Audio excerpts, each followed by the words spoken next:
Bonjour à tous et bienvenue sur Dixit. La propriété intellectuelle est quelquefois présentée comme le rempart des créateurs et de l'innovation. À y regarder de plus près, cependant, elle est bien plus souvent un frein au progrès qu'un adjuvant. Tout d'abord, le mythe selon lequel le dépôt de brevet stimule la créativité découle d'une conception erronée de la connaissance. Celle-ci suppose que le savoir est un bien, un actif n'appartenant qu'à son prétendu inventeur, qu'il émerge un beau jour sans lien avec les recherches passées ou à venir, isolé dans le temps et dans l'espace, et déconnecté de la société. Plus concrètement, l'histoire scientifique montre que la propriété intellectuelle ne stimule en rien la recherche. La plupart des travaux qui donnent lieu à des brevets ont été effectués par des universités publiques, y compris dans le domaine du séquençage génétique ou de la recombinaison de l'ADN. Les recherches n'ont pas été faites par les entreprises qui utilisent ces découvertes.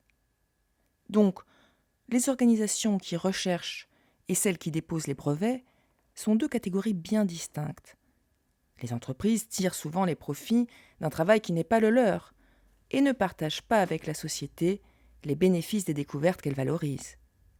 Les droits de propriété intellectuelle bloquent la libre circulation et le partage des connaissances, donc la recherche. Dans bien des domaines scientifiques, les efforts de recherche et les découvertes sont le fruit d'un effort public et universitaire, tandis que les profits sont privatisés par les entreprises qui déposent des brevets. C'est notamment le cas en médecine. En plus de s'approprier le fruit de recherches publiques, les multinationales s'emparent aussi de savoir-faire traditionnels pour les commercialiser. Le curcuma, par exemple, désinfecte. Mais bien sûr, pour les experts, il s'agissait d'une superstition primitive, puisque cela appartenait à la médecine ayurvédique. Puis, l'industrie l'a breveté pour ses propriétés antibiotiques il y a une quinzaine d'années. De même pour le margousier, aussi appelé Nîmes. Jusqu'à ce moment-là, la littérature scientifique occidentale présentait les vertus agricoles du Nîmes comme une superstition indienne. Et lorsque l'agro-industrie a compris son erreur, elle a breveté le Nîmes. Ce que l'on appelait superstition s'est transformé en invention. Ainsi, à travers les dépôts de brevets, les multinationales s'approprient à la fois le savoir universitaire issu de la recherche publique et les savoir-faire ancestraux pour en faire des profits. Dans le domaine de l'agro-industrie, les brevets sont au cœur du modèle économique des grands semenciers. Ils assimilent les graines à des inventions humaines à partir desquelles on peut percevoir des droits et des redevances. Ce procédé pirate littéralement les droits des fermiers, parce que les semences ne peuvent pas être inventées, et parce que toutes les graines naissent dans la nature et évoluent ensuite entre les mains des fermiers. Chaque semence brevetée dépossède donc la nature et les agriculteurs. C'est par le terme de biopiraterie que Vandana Shiva désigne ce processus de privatisation du vivant, en l'occurrence des graines, qui tire parti des lois concernant la propriété intellectuelle. Cette piraterie du vivant s'appuie sur la possibilité légale de breveter des gènes. Ainsi, c'est par le biais de brevets portant sur les gènes que s'établissent les brevets sur les plantes. Le maïs vient du Mexique, et chaque brevet sur le maïs est un vol à l'égard des Mexicains et des populations d'Amérique centrale. De la même manière, l'Europe a sa propre biodiversité cultivée, et chaque brevet sur ces espèces est un vol. Selon Vandana Shiva, les multinationales portent atteinte aux droits des pays dont sont originaires les plantes sur lesquelles ils déposent des brevets. Donc, chaque brevet sur le soja relève d'une biopiraterie contre la Chine, le Japon ou d'autres pays. Cette biopiraterie est rendue possible par les accords internationaux en matière de propriété intellectuelle. Vandana Shiva alerte notamment sur les méfaits de l'accord sur les aspects des droits de propriété intellectuelle qui touchent au commerce, ADPIC. Les ADPIC sont l'un des piliers du régime du commerce global mis en œuvre par l'Organisation mondiale du commerce. Ils définissent des standards minima de protection des droits de propriété intellectuelle dans 135 pays. Ce texte permet de breveter le vivant, alors qu'autrefois, seuls les objets pouvaient donner lieu à un brevet. Les ADPIC ouvrent donc la porte à la biopiraterie.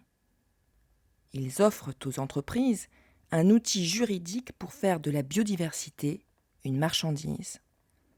Ce traité n'a pas fait l'objet de négociations démocratiques et tente d'imposer les valeurs des multinationales au monde entier.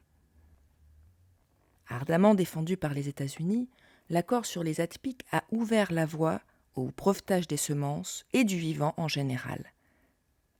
L'article 27.3b de cet accord fait particulièrement polémique, puisqu'il autorise indirectement les brevets sur le vivant. Selon Vandana Shiva, cet accord favorise la biopiraterie.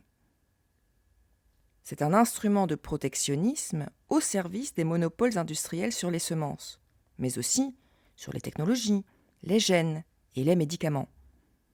Il donne aux grandes entreprises le pouvoir d'utiliser les droits de propriété intellectuelle pour entraver toute concurrence. Le niveau excessivement élevé de protection de la propriété intellectuelle qui est exigé accorde un véritable privilège, une rente aux détenteurs des droits, au détriment de l'intérêt général. L'accord sur les ATPIC encourage le pillage de la biodiversité et nuit aux droits économiques, sociaux et culturels des plus pauvres. En plus de s'approprier le travail de la nature et des paysans, les brevets nuisent à la biodiversité. Pour réaliser des économies d'échelle et augmenter leur rentabilité, les entreprises ont besoin de vendre les mêmes semences partout dans le monde et utilisent donc les mêmes méthodes de production avec les mêmes produits phytosanitaires, les mêmes pesticides, les mêmes herbicides. Cette uniformité systémique se masque sous l'apparente diversité des produits proposés. Nous avons vu que l'apparition des graines hybrides a considérablement accru le risque de mauvaise récolte. Malheureusement, les paysans qui, en réaction à ces catastrophes, se sont tournés vers de nouvelles marques de semences hybrides, ignoraient qu'elles venaient souvent de la même société. C'est également valable pour les semences OGM. Monsanto se cache derrière des sous-marques qui vendent la même semence aux paysans qui croient changer de semence en changeant de marque. L'industrialisation des semences va de pair avec la standardisation des cultures agricoles, de notre alimentation et de nos modes de vie. Cela dit, il faut garder à l'esprit que l'uniformité ne vient pas seulement de l'industrie semencière. Le secteur de la distribution impose lui aussi ses contraintes, afin notamment de faciliter la transformation. Le distributeur américain Walmart, par exemple, n'accepte qu'un calibre particulier de pommes. Les méthodes des agriculteurs dépendent souvent davantage de ces contraintes logistiques que des critères de qualité, de goût ou de richesse nutritive. L'industrie de la transformation joue donc un rôle considérable dans la perte de biodiversité. Cette standardisation des modes de production et des modes de vie a pour objectif d'étendre les parts de marché des multinationales et d'accroître leurs profits. L'uniformité est au cœur même de la stratégie de l'industrie semencière. À l'uniformité, elle ajoute la stérilité. Empêcher les fermiers de reproduire leurs propres graines représente le second pivot de son modèle économique. En effet, avec l'industrialisation des semences, les paysans ne sont plus libres de reproduire leurs graines. L'agro-industrie crée une dépendance à l'égard des grands semenciers, aboutissant de facto à une privatisation des semences.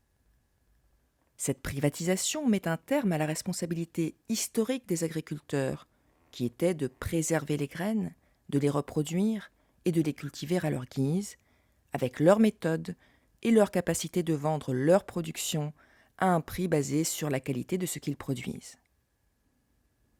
Donc, les paysans perdent leur souveraineté semencière, ils ne sont plus producteurs de graines, ils doivent les acheter et adopter les méthodes intensives qu'exige l'usage de ces semences. Cette obligation de se conformer à un système de production remet également en question leur souveraineté alimentaire. Pour Vandana Shiva, c'est un déni du droit des paysans. L'uniformité et la stérilité des semences vendues par les grands semenciers menacent à la fois la biodiversité et la résilience des paysans. Les brevets rendent possible cette privatisation des semences, et plus généralement du vivant, à travers des accords internationaux non démocratiques, conçue au bénéfice des multinationales. Elle estime que seule une économie affranchie des brevets peut répondre aux besoins des populations et de l'environnement. Selon Vandana Shiva, les brevets représentent une atteinte à l'intérêt général et la possibilité pour certaines entreprises de bénéficier de rentes indues au détriment des institutions publiques et des populations dont elles s'approprient les savoirs et les savoir-faire. Loin de protéger l'innovation et de favoriser la recherche, les dépôts de brevets orchestrent la privatisation du savoir et du vivant. Un brevet est un contrat entre son propriétaire et la collectivité représentée par l'État. Cet accord devrait en principe bénéficier aux deux. Mais, en réalité, les consommateurs sont perdants, et les fermiers aussi, ainsi que la société dans son ensemble. Donc, un retour à une économie sans droit de propriété intellectuelle redonnerait mécaniquement la priorité à l'intérêt général. De fait, la liberté de reproduire les graines apporte aux fermiers 3 avantages incontournables: la diversité, la qualité et la résilience. Ils ont accès à des graines variées qui leur permettent par exemple, lorsque les conditions sont défavorables à une variété, d'en cultiver une autre pour se protéger d'une mauvaise récolte. En reproduisant leurs propres semences, les fermiers peuvent aussi garantir par eux-mêmes la qualité de ces graines, ce qui n'est pas le cas lorsqu'ils s'approvisionnent auprès des grands semenciers. Le retour à une économie sans brevet répond donc directement aux besoins de la population et à la préservation de l'environnement et de la diversité dans nos champs et dans nos assiettes. Le système des brevets, comme on peut le constater, aboutit à un résultat inverse.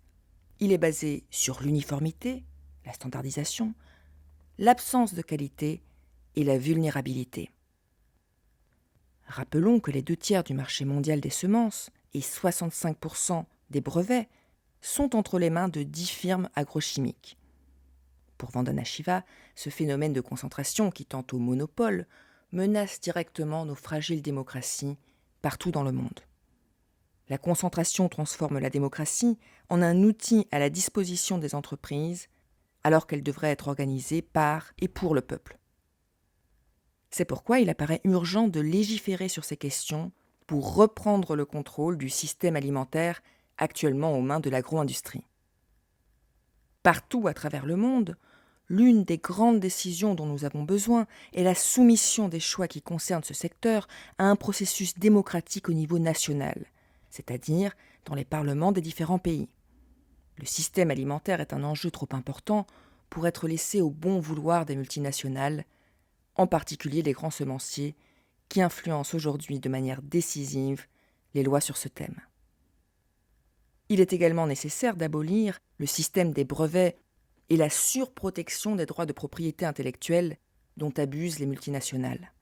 Enfin, les dirigeants doivent inscrire l'interdiction de breveter des semences dans la loi. Il s'agit de la solution la plus évidente pour éviter un monopole des multinationales sur les graines.